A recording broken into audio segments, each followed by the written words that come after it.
আপনারা দেখছেন পজিটিভ বার্তা platform. Think positive, be positive. Positive বার্তার প্ল্যাটফর্ম থেকে আমি মিতা ঘোষ বলছি। আপনাদের এই প্ল্যাটফর্মে অনেক অনেক স্বাগত। আজকে আমাদের বিশেষ আরেকটি অনুষ্ঠান নিয়ে আমরা আলোচনা করব নৃত্য। নৃত্য মানুষের অনুভূতির এক অপূর্ব প্রকাশভঙ্গি।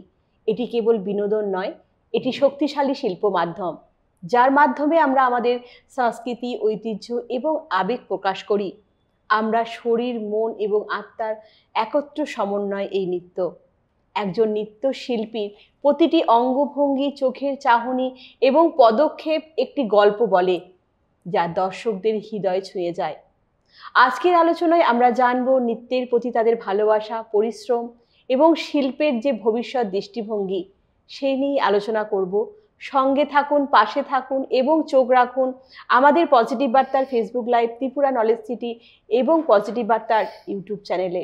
আজকে আমাদের মধ্যে বিশেষ অতিথি যিনি উপস্থিত আছেন, বিপাশা ঘোষ ম্যাডাম। পরিচয় করে নেব ওনার সঙ্গে। নমস্কার ম্যাডাম। নমস্কার। আপনাকে আমাদের পজিটিভ বার্তার প্ল্যাটফর্মে অনেক অনেক স্বাগত। ধন্যবাদ। তো প্রথমেই জানতে চাইবো আপনার পরিচয়টা যদি একটু ডিটেলসে আমাদের দর্শকদের মধ্যে তুলে ধরেন। আমি বিপাশা ঘোষ। আমি আমাদের লিচুবাগান সচিন দেব বর্মন গভর্নমেন্ট মিউজিক কলেজ থেকে বি মিউজ করেছি। তারপর আমি কলকাতা রবীন্দ্রভারতী ইউনিভার্সিটি থেকে মাস্টার ডিগ্রি করলাম, এবং মিউজিকে বিএডও করেছি। আর ডান্স শেখা ছোটবেলার থেকে। বাহ, তো কত বছর হলো এই ডান্স যে শিখছেন আপনি? আমি ছোট বেলায় 3 বছর বয়স থেকে নাচ শিখছি। অনেক বছরই হলো তাহলে ডান্সের সঙ্গে যুক্ত আছেন। যখনই আমার হাতে পায়ে মানে জাস্ট চলাফেরা, একটু দাঁড়ানো, তখন থেকেই মা নাচের স্কুলে ভর্তি করিয়ে দিয়েছে। তার মানে অনেক দূর জার্নি নাচ নিয়ে আর কি। তো এই যে আপনি নাচে এলেন বা হঠাৎ করে এত বড় একজন শিল্পীও হয়ে উঠলেন, তো এই জার্নিটা যদি আমাদের সাথে একটু শেয়ার করেন। হ্যাঁ, আমি প্রথমেই ধন্যবাদ জানাবো আমার মাকে। ছোটবেলা থেকে মা খুব নিয়ে এই কম্পিটিশান, ওই কম্পিটিশান, বিভিন্ন প্রোগ্রাম, বিভিন্ন জায়গায় নিয়ে গেছে। এমনকি ছোটোবেলায় বিভিন্ন প্রোগ্রামের জন্য পত্রিকাতেও আমার নাম উঠতো ছোটোবেলার থেকেই। তারপর তো এই বাংলাদেশে ওয়ার্কশপ করানো, প্লাস বাংলাদেশে প্রোগ্রাম করতে যাওয়া, তারপর ইয়ুথ প্রজেক্টে কর্ণাটকে যাওয়া, গোয়ায় যাওয়া, বিভিন্ন প্রোগ্রাম করেছি জীবনে। তো এখান থেকে আরো ইন্সপায়ার হয়েছেন এবং আরো বড় শিল্পী হয়ে উঠেছেন এখান থেকেই। তো এরপরে জানতে চাইবো যে পজিটিভ বার্তায় আপনার প্রথম আগত আসছেন এখানে, তো কেমন লাগছে আমাদের এই পজিটিভ বার্তার প্ল্যাটফর্মে এসে? সত্যি কথা বলতে খুবই ভালো লাগছে। আর আপনারা যে সেই শুধু নাচ না, আপনারা বিভিন্ন টপিকসে এরকম সাক্ষাৎকার করাচ্ছেন মানুষদের, বিভিন্ন নলেজও পাওয়া যাচ্ছে। এবং আমাদের ত্রিপুরায় যে এত জ্ঞানী গুণী ব্যক্তিরা আছে, আপনাদের পজিটিভ বার্তার মাধ্যমে আমরা পরিচয় পাচ্ছি ওনাদের, আর দেখেও খুব ভালো লাগছে। ঠিক দেখুন, আমি আজকে আপনাদের চ্যানেলের মাধ্যমে অনেকেই হয়তো আমাকে দেখতে পাচ্ছে যারা আমাকে আগে চিনতো না। তো তার জন্য অসংখ্য অসংখ্য ধন্যবাদ আপনাদেরকে। আপনাকেও অসংখ্য ধন্যবাদ যে আমাদের এই পজিটিভ বার্তার প্ল্যাটফর্মে আসার জন্য, এবং আপনার এই বক্তব্য, সুন্দর বক্তব্য পেশ করবেন এবং আমার অনেক দর্শকরা উপকৃত হবে যারা কিনা এই প্রফেশনে আসতে চায় বা কিছু জানতে পারবে এই নৃত্য সম্বন্ধে। তো এটার জন্য আপনাকে অনেক অনেক ধন্যবাদ। সত্যি করে আমাদের এই ধরনের গুণী মানুষরা যিনারা আসেন এখানে, তাদের মাধ্যমে আমরা সমাজের মধ্যে ইতিবাচক ভাবনাটাকে ছড়িয়ে দেওয়া, সেই উদ্দেশ্য এবং লক্ষ্য নিয়ে আমরা কাজ করে চলেছি। পাশে থাকুন, সঙ্গে থাকুন, এবং আমাদের অনুষ্ঠানগুলি কেমন লাগছে আপনাদের অবশ্যই কমেন্ট করে জানাবেন। তো এরপরে ম্যাডামের কাছ থেকে জানতে চাইবো যে আপনি তো নৃত্যের জগতে আছেন, তো এই যে লোকনৃত্য এবং শাস্ত্রীয় নৃত্য, এটির মধ্যে যে পার্থক্যটা যদি একটু আমাদের বুঝিয়ে দিতেন দর্শকদের। অবশ্যই। লোকনৃত্য আর শাস্ত্রীয় নৃত্যের মধ্যে অনেকটা পার্থক্য আছে। লোকনৃত্য হলো গিয়ে আমাদের জীবনধারার যে জনগোষ্ঠী নৃত্য, সেটাকে আমরা লোকনৃত্য বলে থাকি। সেটি সাধারণত একক এবং দলগতভাবে হয়ে থাকে, কিন্তু দলগতভাবে বেশিরভাগ প্রচলিত লোকনৃত্য যেটা। আর লোকনৃত্যটা কি হয়, আমাদের বিভিন্ন অনুষ্ঠান, যেমন কারোর বিবাহ, জন্ম, মৃত্যু, বিভিন্ন অনুষ্ঠান, এবং গ্রামে দেখা যায় ফসল কাটার পর যে আমরা আনন্দের সাথে নৃত্য করি, সেটাই তো লোকনৃত্য। আমাদের যে সাধারণ জীবনে চলা পুজো পার্বণ সব কিছুতেই লোকনৃত্য আমাদের নিয়ে, এটা লোকনৃত্য। তারপর আমরা বলতে পারি যে লোকনৃত্য করার জন্য বিশেষ কোনো শিক্ষার প্রয়োজন হয় না, একটু শরীরে নৃত্য তাল ছন্দ থাকলে আমরা লোকনৃত্য সবাই করতে পারি। যেমন ধামাল নৃত্য আমাদের দিদা ঠাম্মা ওরাও করে এসছে বিবাহেতে, তো তার জন্য কোনো বিশেষ শিক্ষার প্রয়োজন হয় না লোকনৃত্যটা, এটা আমরা আনন্দ সহকারে করে থাকি। আর শাস্ত্রীয় নৃত্য, সেটা করতে হলে আমাদের বিভিন্ন রীতি নীতি তাল ছন্দ বিশেষ নিয়ম মেনে করতে হয় শাস্ত্রীয় নৃত্যটা। আর এটা শেখার জন্য বিশেষ শিক্ষার প্রয়োজন হয়, অনেক পরিশ্রম করতে হয় সেটা শেখার জন্য শাস্ত্রীয় নৃত্যটা। আর শাস্ত্রীয় নৃত্য দলগত আর একক নৃত্য দুটোই হয়, কিন্তু একক নৃত্যটাই বেশি হয়। আর শাস্ত্রীয় নৃত্যর মাধ্যমে আমরা নিজের পরিচয় মানুষের কাছে রাখতে পারি, যেটা লোকনৃত্যতে সম্ভব হয় না, কারণ দলগতভাবেই বেশিরভাগ এটা হয়ে থাকে লোকনৃত্যটা। আমাদের অ্যাকচুয়ালি কি জানো, শাস্ত্রীয় নৃত্য কিন্তু একটা সময় লোকনৃত্যই ছিল। লোকনৃত্যটা সেই ছন্দ তালে বিভিন্ন নিয়মে যখন ফেলা হয়েছে, তখন এটা শাস্ত্রীয় নৃত্যে রূপান্তরিত হয়েছে। হ্যাঁ, আর নৃত্যে যেমন আমাদের বিশেষ কোনো পোশাকেরও দরকার হয় না, সেই আমরা যে সচরাচর যে শাড়ি গয়না কানের দুল যেটা নর্মালি পরে থাকি, সেটা পরেও লোকনৃত্য করা যায়। ফুল একটা খোপায় একটা ফুল লাগিয়েও লোকনৃত্য হয়ে যায় শাড়ি পরে। কিন্তু শাস্ত্রীয় নৃত্যে প্রত্যেকটা শাস্ত্রীয় নৃত্যের আলাদা আলাদা পোশাক আছে, আলাদা আলাদা গয়না আছে, আলাদা আলাদা সাজসজ্জা আছে, টোটালি আলাদা আলাদা এটা পার্ট আছে শাস্ত্রীয় নৃত্যে। আমাদের শাস্ত্রীয় নৃত্য 8 প্রকার আছে, যেমন ভরতনাট্যম, কত্থক, কুচিপুড়ি, মণিপুরি, কথাকলি, ওডিসি, মোহিনীআট্টম, সত্রিয়। আবার এখন নতুন আরেকটি শাস্ত্রীয় নৃত্য অ্যাড হয়েছে, সেটা হলো গড়িয়। হ্যাঁ, গড়িয়টা আমাদের ওয়েস্ট বেঙ্গলের নৃত্য, যেটা এতদিন লোকনৃত্য হিসেবেই পরিচিত ছিল, কিন্তু ডক্টর মহুয়া মুখোপাধ্যায় উনি এই লোকনৃত্যটাকে শাস্ত্রীয় নৃত্যে কনভার্ট করেছে। উনি খুব পরিশ্রম করেছে সেই শাস্ত্রীয় নৃত্যে এটাকে আনার জন্য, সত্যি। আর আমি নিজেকে খুব গর্ববোধ করি যে মহুয়া ম্যামের কাছে আমি শিক্ষা পেয়েছি, কারণ আমি রবীন্দ্রভারতী থেকে পড়াশোনা করেছি, আর উনি রবীন্দ্রভারতীরই টিচার ছিলেন। আর তার জন্য আমি ওনার অনেকগুলি ক্লাস পেয়েছি, আর ওনার খুব খুব অনেক নলেজ, আর এত ভালো বোঝায় ম্যাম, খুবই ভালো। আর আমরা বলি দিই এটা যে ভরতনাট্যমটা হলো তামিলনাড়ুর নৃত্য, ঠিক আছে, আর কত্থকটা হলো উত্তরপ্রদেশের নৃত্য, তেমন মণিপুরিটা হলো মণিপুরের নৃত্য, সত্রিয়টা আসামের নৃত্য, তেমন ওড়িশা নৃত্য হলো ওড়িশি। এরকম প্রত্যেকটা জায়গার শাস্ত্রীয় নৃত্যগুলো আলাদা আলাদা আমাদের, বা ওদের সেই স্টেটকে রিপ্রেজেন্ট করে সেই নৃত্যের মাধ্যমে। একদম একদম একদম খুব সুন্দর, ভালো লাগে যেগুলো আমরা দেখি। আসামের নৃত্যটা একটু অন্যরকম, বেশ ভালো লাগে। বিহু যখন সেই উৎসব, ওদের যে পরব হয়, সেই পরবে আমরা দেখতে পাই বিহু যে নাচগুলো, খুব ভালো লাগে সত্যি। উড়িষ্যার নৃত্যগুলো, যেটা ওড়িশি বললেন, সেটাও খুব সুন্দর, ভালোই লাগে আমাদের, আমরা উপভোগ করি এগুলো। তো এরপরে জানতে চাইবো, আপনি মূলত কোন ধরনের নৃত্য করেন? আমি ভরতনাট্যম। ভরতনাট্যমই আমার পড়াশোনা, ঠিক আছে। আর হ্যাঁ, ভরতনাট্যমের ব্যাপারে আমি বলছি দর্শকদের, এটার ব্যাপারে আমি একটু ডিটেলসে বলছি। ভরতনাট্যমের আমরা শুরুতেই শিখি আডাব, ঠিক আছে। আর হ্যাঁ, এটা ঠিক, ভরতনাট্যমটা আমাদের যে নাচটা শুরু করার আগে বিশেষ একটা দিন দেখে শুরু করতে হয়। আর স্টুডেন্ট যে ভর্তি হয়, ওরা গুরুকে ফুল পান সুপারি ফল এগুলি দিয়ে প্রণাম জানিয়ে সে নৃত্য শুরু করে। আচ্ছা, ঠিক আছে। আমাদের যে আডাও, সেটা তোমার 18 রকম আছে আডাও, বর্তমানে 14 রকম প্র্যাকটিস করা হয়। যেমন তোমার তাট্টাডাও, নাট্টাডাও, পাক্কাডাও, কুদিত্তমিট্টাডাও, মান্ডিয়াডাও, এরকম 14খানা হ্যাঁ, রয়েছে। রয়েছে। আবার সেগুলির আবার পার্ট আছে, যেমন তাট্টাডাও 8 রকম আছে, নাট্টাডাও 8 রকম আছে, এরকম আচ্ছা। এগুলির আবার বিভিন্ন পার্ট আছে। আর এগুলির মাধ্যমে আমাদের অঙ্গ শুদ্ধি হয়।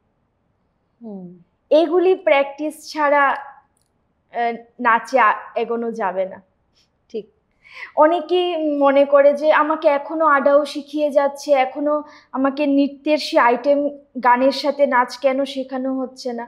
তুমি যদি এবিসিডি লেখা ভালো করে না শিখো, তুমি সেই লাইনটা লিখতে তুমি পারবে না, এটা অসুবিধা হবে।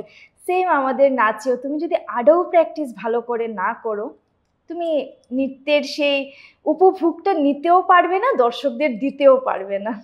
ঠিক, যেমন আমরা এবিসিডি শিখে তারপরে একটা সেন্টেন্স তৈরি করি, তা তৈরি করি, করতে পারি, হ্যাঁ। ওয়ার্ড হুম, আছে, হুম, তারপরে হুম। সেন্টেন্স আছে। হ্যাঁ, তো ঠিক সেইভাবে নাচেরও পার্ট আছে, একদম, একদম একদম, একদম, পার্ট পার্টে হ্যাঁ। শিখতে হয়। হ্যাঁ, আর আডাউর পরেই আমাদের শুরু হয় মারগাম।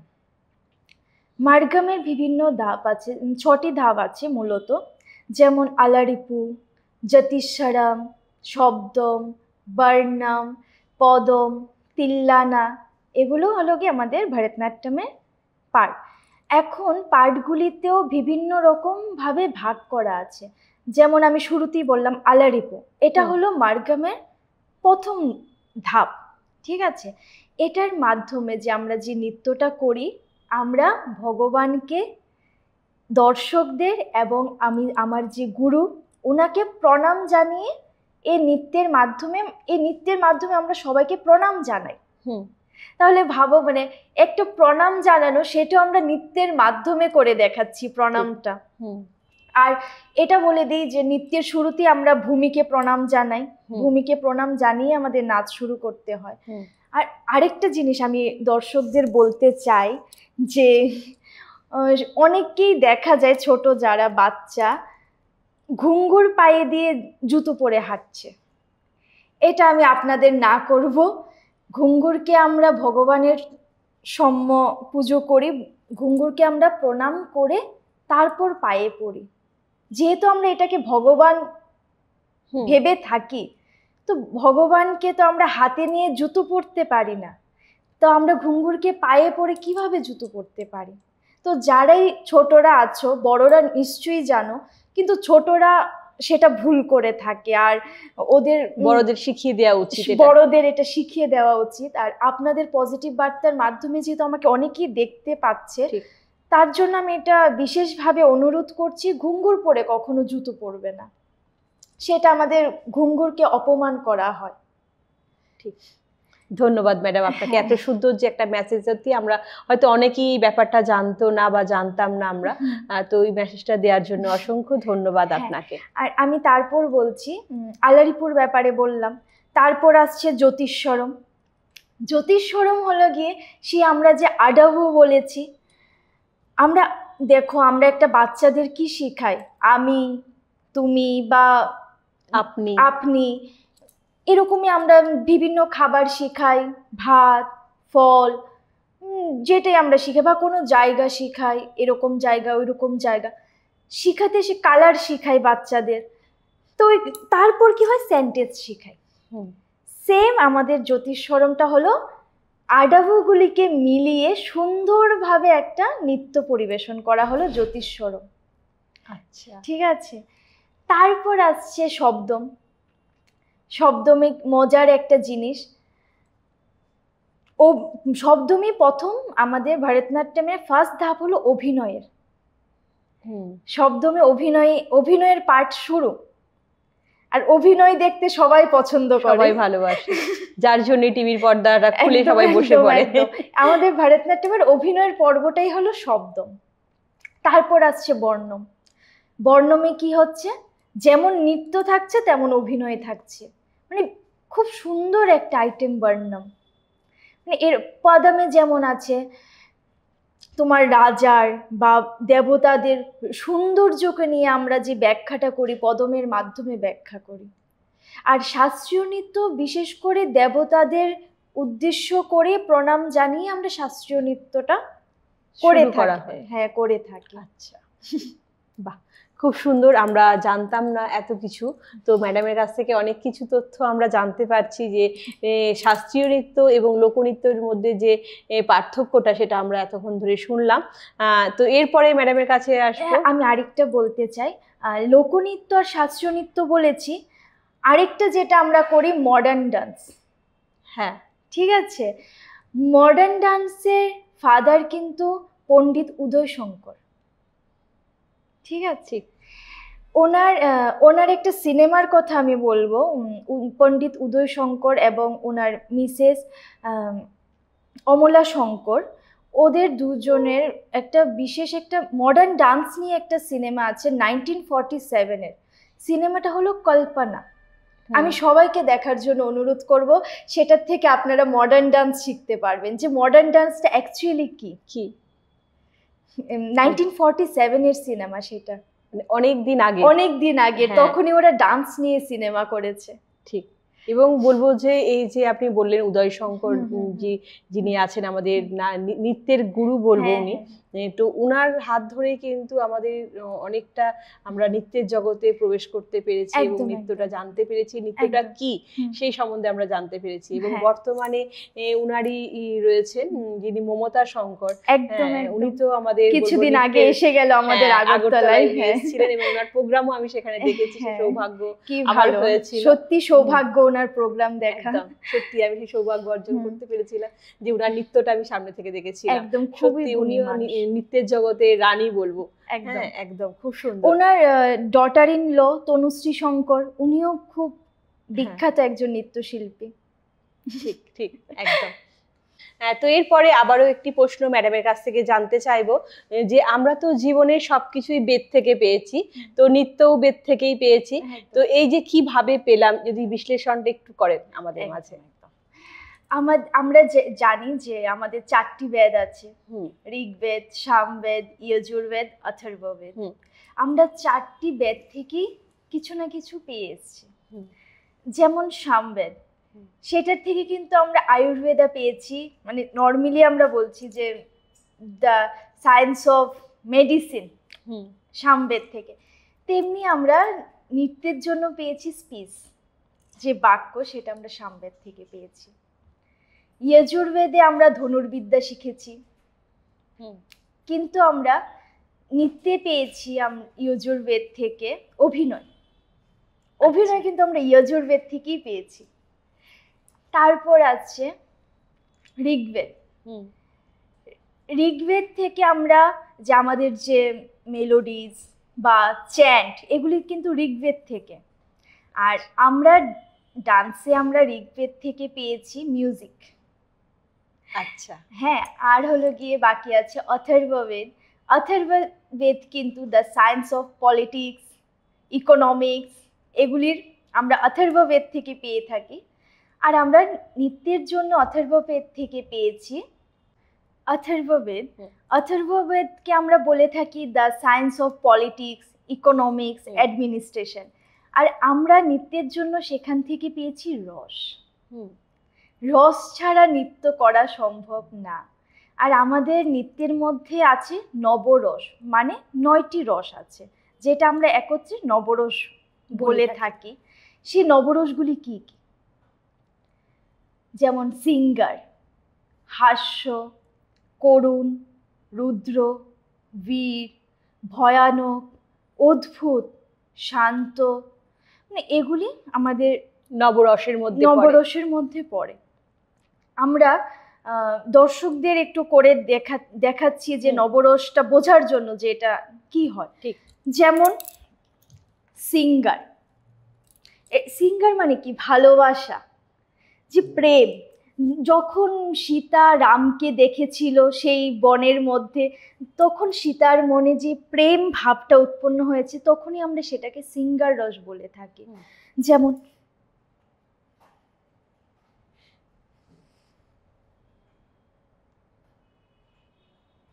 এটাকে আমরা সিঙ্গার রস বলি। হাস্যরস কখন উৎপন্ন হয়? একটা এক্সাম্পল দিচ্ছি। লক্ষণ যখন শূর্পণখার নাক কেটেছিল, তখন সবাই দেখে হেসেছিল, ঠিক আছে, বা আমরা বিভিন্ন কারণেও হেসে থাকি। ওইটা হলো হাস্যরস। যেমন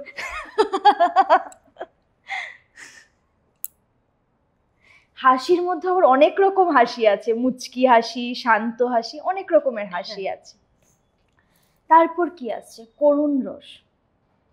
আমরা সবাই বুঝতে পারি যখন দুঃখ করুণা আমাদের মনে সৃষ্টি হয় তখনই করুণ রস উৎপন্ন হয়।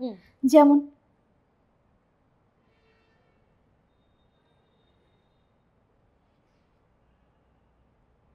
কিছু দেখে আমার খুব করুণ হচ্ছে, বাচ্চাটার কেউ নেই, রাস্তায় পড়ে আছে, দেখে আমার করুণ রস জাগলো, সেটাকে আমরা করুণ রস বলে থাকি। যেমন আছে তোমার ভয়ানক, কিছু দেখে ভয় পাওয়া,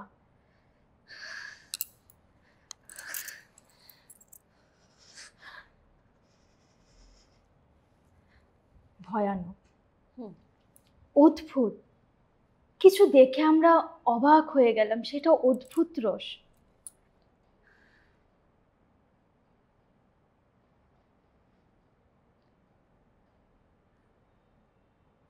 অদ্ভুত বীর রস, যখন কিছু আমরা করি, কোনো কিছুর প্রতিবাদ করি বা অর্জন করি, তখন আমাদের বীর রসের সৃষ্টি হয়।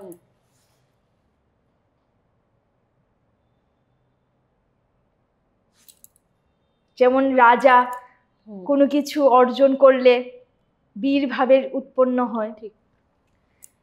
আর তারপর আছে কি তোমার ভয়ানক হলো শান্ত রস। তো আছে, মানে একদম ধ্যানে যেটা আমরা বসি সেটা শান্ত রস, একদম ধ্যান। মানে এরকম 9টা রস আছে। তো খুব সুন্দর, খুব ভালো লাগলো যে এই যে নবরস, যে সেই নবরসের যে অঙ্গি ভঙ্গি আমরা নৃত্যের মধ্যে দিয়ে ফুটিয়ে তুলি, সেইগুলি আমরা দেখতে পেলাম ম্যাডামের কাছ থেকে। তো এরপরে ম্যাডামের কাছ থেকে জেনে নেব একটি স্মরণীয় ঘটনা ম্যাডামের জীবনের। স্মরণীয় ঘটনা আমি বলতে চাই যে যখন আমি কলকাতায় ছিলাম পড়ার জন্য, আমার সাথে এটা সবাই রিলেট করতে পারবে যারা নিজের রাজ্যের বাইরে থাকে বা দেশের বাইরে থাকে এবং হোস্টেলে থাকে বা একা থাকে কোথাও, তারা সবাই রিলেট করতে থাকবে। সেটা হলো গিয়ে খাওয়া দাওয়া। ঠিক।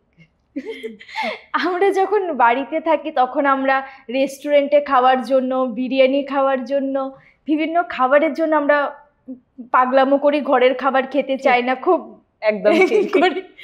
কিন্তু ঘরের খাবারের মর্মটা বোঝা যায় যখন আমরা নিজের ঘরের বাইরে থাকি। সেটা আমার সাথেও হয়েছে। বাড়ির পাশে বিরিয়ানির দোকান, মাছ মাংসের দোকান, খাবারের অভাব নেই, পয়সা দিয়ে যে কোনো খাবার খাওয়া যায়। কিন্তু ঘরে বসে কান্না করতাম মার হাতে ডাল ভাত আর আলু ভাজা খাওয়ার জন্য। ঠিক। মানে তখন মানে বিশ্বাস করবে না, সেই আলু ভাজা আর ডাল সেটা যে কি অমৃত খাবার, সেটা তখন একমাত্র মায়ের হাতের সেটা একদম, মানে সেটা যে কি অমৃত, একদম সেটা মিস করি তখন ওইখানে বসে বসে। ঠিক, এটা আমিও রিলেট করতে পারি, কারণ আমারও সেম অবস্থায় আছি আমি। একদম খুব ভালো লাগছে। সব সময় মনে থাকবে যে এই খাবারটার কি যে মূল্য, সেটা পয়সা দিয়ে পাওয়া যায় না। একদম ঠিক। তো এরপরে ম্যাডামের কাছে আবারও একটি প্রশ্ন নিয়ে আসবো। তো আমরা দেখি যে সিনেমার জগতে নায়ক নায়িকার ভূমিকা ওখানে থাকে, এবং এরকম ভাবে কি নৃত্যের জগতেও এরকম কিছু আছে, যদি বলেন আমাদের। হ্যাঁ, আমাদের নৃত্য জগতে নায়ক ভেদও আছে, নায়িকা ভেদও আছে। আর দর্শকদের আমি বলতে চাই যে যারা দেখছো নায়ক নায়িকা ভেদ, আপনারা কোন নায়কে পড়েন সেটা কমেন্টস করে জানাবেন। আমি বিভিন্ন নায়কের ডিটেলস বলছি, আপনারা কোন নায়কে পড়ছেন সেটা অবশ্যই কমেন্টস করে জানাবেন। ঠিক, শুধু নায়ক না, নায়িকাও। হ্যাঁ, নায়িকারাও। নায়িকাদের যখন বলবো তখন নায়িকারাও কমেন্টস করে জানাবেন যে আপনারা কোন ধরনের নায়িকা। ঠিক, খুব মজার আলোচনা হচ্ছে, সঙ্গে থাকবেন এবং দেখতে থাকুন আমাদের এই আলোচনা, তো জানতে পারবো এরপরে। আমরা কিন্তু প্রত্যেকের কাছে নায়ক, প্রত্যেকের কাছে নায়িকা। আমরা যার চরিত্রে সবাই নিজেকে নায়ক ভাবি, নিজেকে নায়িকা ভাবি।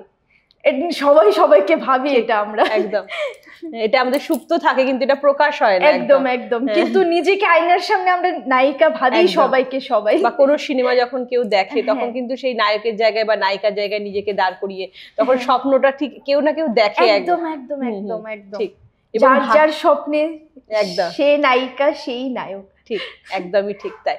আমাদের নৃত্যে 4 রকমের নায়ক ভেদ আছে, যেমন ধীরোদ দত্ত,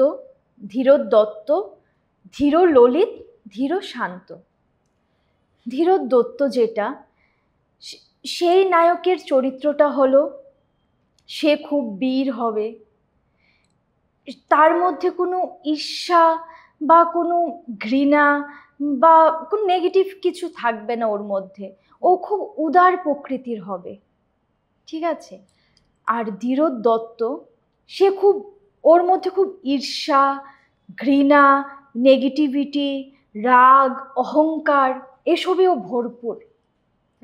তারপর আছে ধীর ললিত, ওর মধ্যে ও হলো খুব হাসি খুশি প্রকৃতির নায়ক, যার মধ্যে প্রেম ভাব, আনন্দ প্রেমী, যে খুব হাসি খুশি, আনন্দ, মজা, ঠাট্টা এসব করতে ভালোবাসে, মানুষদের সাহায্য করতে ভালোবাসে, সেটা হলো ধীর ললিত। আর আমি আশা করব বিভিন্ন নায়কেই ধীর ললিতের পর্যায়েই আছে।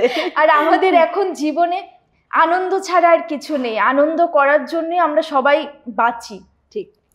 তারপর আছে ধীর শান্ত। এই ধরনের নায়করা হলো খুব শান্ত স্বভাবের, যারা পর দুঃখে দুঃখ পায়, পর সুখে সুখী হয়, যে সবার সুখে সুখী পায়, একদম শান্ত প্রকৃতির, কথা কম বলে, চুপচাপ থাকে, ওরা পরে ধীর শান্ত প্রকৃতিতে। ঠিক, বাহ, খুব সুন্দর।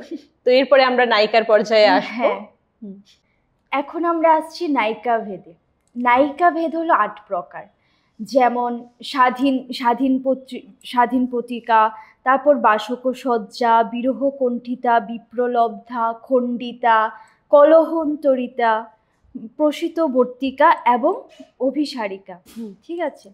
স্বাধীনবর্তিকা নায়িকাতে পড়ে যেই নায়িকারা খুব খুশিতে বা আনন্দের সহকারে নায়কের পাশ ছাড়ে না, সেটা হলো স্বাধীনবর্তিকা নায়িকা, ঠিক আছে। তারপর আসছে তোমার বাসকসজ্জা নায়িকাতে পড়ে তোমার যে নায়িকারা ঘরের মধ্যে আনন্দ সহকারে নায়কের জন্য অপেক্ষা করে ঘরের মধ্যে, সেটাকে আমরা বলছি বাসকসজ্জা। তারপর আসছে বিরহকণ্ঠিতা নায়িকা। বিরহকণ্ঠিকা নায়িকা হলো গিয়ে নায়কের জন্য অপেক্ষা করছে, দুঃখ পাচ্ছে, কিন্তু সে নায়ক ঘরে ফিরছে না, সেটা হলো গিয়ে তোমার বিরহকণ্ঠিতা। মিনস নায়ক অন্য নারীর সাথে আছে, কিন্তু নায়িকা ওর জন্য অপেক্ষা করে যাচ্ছে দুঃখের সহকারে, সেটা হলো গিয়ে বিরহকণ্ঠিতা নায়িকা। আর তারপর আছে বিপ্রলব্ধা নায়িকা হলো কোনো এক জায়গায় আমরা নায়ককে ডাকছি যে এরকম জায়গায় এসো, আমি তোমার সাথে দেখা করব, আমরা দেখা করতে যাই, সেটাকে বলে বিপ্রলব্ধা নায়িকা, ঠিক আছে। আমাদের লাইফের ডেইলি লাইফের যে ঘটনাগুলো, সেগুলিই কিন্তু আমার নিজের মধ্যে প্রত্যেকটা নায়িকা লুকিয়ে আছে, কিন্তু এটা সময়ে সময়ে, এটা বিভিন্ন সময়ে বিভিন্ন নায়িকার রূপটা প্রকাশ পায়, ঠিক। তারপর আসছে তোমার খণ্ডিতা নায়িকাতে আসছে যেমন আমার যে নায়ক, সে বিদেশ চলে গেছে আর আমি ওর জন্য অপেক্ষা করছি, সেটা হলো খণ্ডিতা নায়িকা। কলহন্তরিকা নায়িকা, যে নায়িকা খুব ঝগড়া ঝাঁটি এসব করে তাকে কলহান্তরিকা নায়িকা বলা হয়। তারপর আছে তোমার প্রসিতবর্তিকা নায়িকা। এই নায়িকার মধ্যে কি হয়, তোমার যে নায়ক তার সাথে মানে দেখা করার জন্য কাতর, কিন্তু সে আসছে না, পশুকি ভর্তিকা নায়িকা। তারপর আসছে তোমার অভিসারিকা নায়িকা, সেটাও সে নায়ক মানে নায়িকা দুঃখের সঙ্গে সে নায়কের সাথে মিল হচ্ছে না, এরকম টাইপসেরই নায়িকা। এটা তোমার অভিসারিকা নায়িকাতে পড়ছে আর কি। বাহ, আমরা খুব সুন্দরভাবে বিভিন্ন নায়িকার যে পার্টগুলো আমরা জানতে পারলাম, যে নায়িকার রূপের কত রকমের পার্ট হয় বা আমরা কিভাবে সেই পার্টগুলোকে ভাগ করলাম, মানে খুব সুন্দর, যেগুলো আমরা সত্যি আমরা আগে কখনো জানিনি, মানে এখন মানে সত্যি করেই একদম জানতে পারলাম যে এই ব্যাপারটা। তো এরপরে আমরা আবারও আসবো নেক্সট কোশ্চেনের মধ্যে। তো এরপরে জেনে নেব ম্যাডামের একটা নৃত্যের স্কুল আছে, সেই স্কুলটা সম্বন্ধে এখন জেনে নেব। হ্যাঁ, আমি নতুনই স্কুল খুলেছি, যেহেতু এতদিন ছিলাম না এখানে আগরতলায়, আমি নতুন স্কুল খুললাম। আমার স্কুলের নাম হলো নৃত্য নিকেতন। আচ্ছা, কেউ যদি ভর্তি হতে চাও তাহলে অবশ্যই যোগাযোগ করবে। আমার ফোন নাম্বার হলো 8787795365। যদি সম্ভব হয় স্ক্রিনে তুলে ধরবেন ফোন নাম্বারটা। আমি আবারও বলে দিচ্ছি, 8787795365। আমি এখানে ভরতনাট্যম মেনলি শেখাই, সাথে যোগা, এক্সারসাইজ এবং লোকনৃত্য, মডার্ন ডান্স এগুলিও শেখাই। ধন্যবাদ ম্যাডাম। সত্যি যারা নৃত্য শিখতে চান আমাদের এই ম্যাডামের কাছ থেকে অবশ্যই ফোন নাম্বারটা কালেক্ট করে সেখানে শিখতে পারবেন। খুব ভালো। আর আমার নৃত্যের স্কুলের যে ব্রাঞ্চগুলো সেগুলো হলো ধলেশ্বর আছে, রামনগর আছে এবং ভাটি অভয়নগর আছে। ধন্যবাদ ম্যাডাম আপনাকে।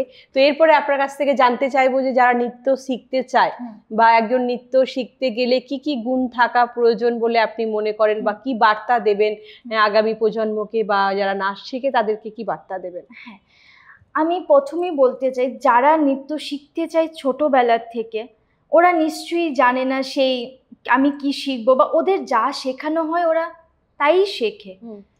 আমি গার্ডিয়ানদের বলবো যে ভালো জায়গায় ভর্তি করাও, একটু যাচাই করে ভর্তি করো, কারণ এটা ওদের ভবিষ্যতের ব্যাপার। ভুলভাল শেখাটা উচিত না। আর আমি আরেকটা জিনিস বলবো যে নাচ, গান, আবৃত্তি, তবলা যাই বলো না কেন, একদম সেটা শিখলে কিন্তু আমাদের পড়াশোনার উন্নতিই হয়, ক্ষতি হয় না কোনোটারই, বা মাইন্ডটা কোনো অন্য দিকে পজিটিভ দিকেই থাকে, নেগেটিভ দিকে যেতে পারে না। একদম। আর এই যে এগুলি শেখা, এগুলি কিন্তু আমাদের ব্রেন ওয়ার্কই বলতে গেলে একটা ব্রেনের কাজ হচ্ছে, প্লাস ব্রেন শার্প হচ্ছে সেটার মাধ্যমে। আমাদের শরীর চর্চাও থাকছে, তার জন্য আমরা সুস্থ থাকছি, সেটা দরকার। আর হ্যাঁ, প্রথমত এগুলিই দরকার শেখার জন্য। একদম ঠিক, ধন্যবাদ। এবং বলবো সত্যি এই ধরনের কলা কুশলী যেগুলো আছে আমাদের, বলুন সাংস্কৃতিক যে প্রোগ্রামগুলো বা কালচারাল যে প্রোগ্রামগুলো আছে, গান বলুন, নাচ বলুন, আবৃত্তি বা আর্ট যেগুলো আছে, সেগুলো সত্যি যদি পড়াশোনার পাশাপাশি এগুলো যদি রাখা যায়, একটা বাচ্চা গড়ে তুলতে খুবই সুন্দর, তাদের ম্যাচুরিটি বলুন বা তাদের এর মাইন্ডের যে বিকাশটা, মনের যে বিকাশটা সুন্দরভাবে পরিস্ফুট হবে। তো আমরা অনুষ্ঠানের একেবারে শেষ পর্যায়ে চলে এসেছি। এখন জানাবো আমাদের উপস্থিত ম্যাডামকে অসংখ্য ধন্যবাদ এবং ওনার মূল্যবান সময় আমাদের এই পজিটিভ বার্তা প্ল্যাটফর্মের মধ্যে দেওয়ার জন্য। তো আমাদের আগামী অনুষ্ঠান দেখার জন্য চোখ রাখুন আমাদের পজিটিভ বার্তার Facebook live, Tripura knowledge city এবং পজিটিভ বার্তার ইউটিউব চ্যানেলে। আজকের মতো অনুষ্ঠান আমরা এখানেই শেষ সমাপ্ত করছি। নমস্কার। ধন্যবাদ।